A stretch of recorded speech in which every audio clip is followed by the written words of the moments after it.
ત્રીજો મુદ્દો છે કે જે વિદ્યાર્થીઓ એવા છે કે બે વિષયમાં બહુ સારા માર્ક્સ છે પણ એક વિષયમાં કમ્પેરેટિવલી 15 થી 20 માર્ક ઓછા છે, તો એવા વખતે તમે એ વિષયને ફોકસ કરીને એના માર્ક વધારો, કારણ કે તમને બેસ્ટ ઓફ 2 છે એટલે તમને જે નવી માર્કશીટ આવશે એ નવી માર્કશીટમાં જે વિષયમાં જે પરીક્ષામાં વધુ માર્ક આવ્યા હશે એ ગણાશે.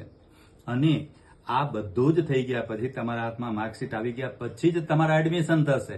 એટલે ગભરાવાની જરૂર નથી કે આપણા એડમિશનનું શું થશે. એડમિશન માટેનો કોલ લેટર આવશે અને તમને એમ લાગશે કે મેં તો આ કોલેજ ધારી હતી, મારી ડ્રીમ કોલેજ આ હતી, પણ એમાં જરાક પોઈન્ટ માર્ક માટે રહી ગયો. તો મારું આ જ તમને સજેશન છે કે તમે અત્યારે જો મોકો મળ્યો છે તો આ એક્ઝામ ઇમ્પ્રુવમેન્ટ એક્ઝામ આપી દો, જેથી તમારા માર્ક ઇમ્પ્રુવ થઈ જાય અને તમને ડ્રીમ કોલેજ મળી જાય. હું તમારી સાથે છું. આવો, ફિઝિક્સ માટે હું તમને પૂરેપૂરી હેલ્પ કરી શકીશ. મારા ક્લાસ ઘનશ્યામનગરમાં છે. આવો, કાઉન્સેલિંગ કરો, ચર્ચા કરો. સોમવારથી હું આ અંગેના ક્લાસ શરૂ કરું છું.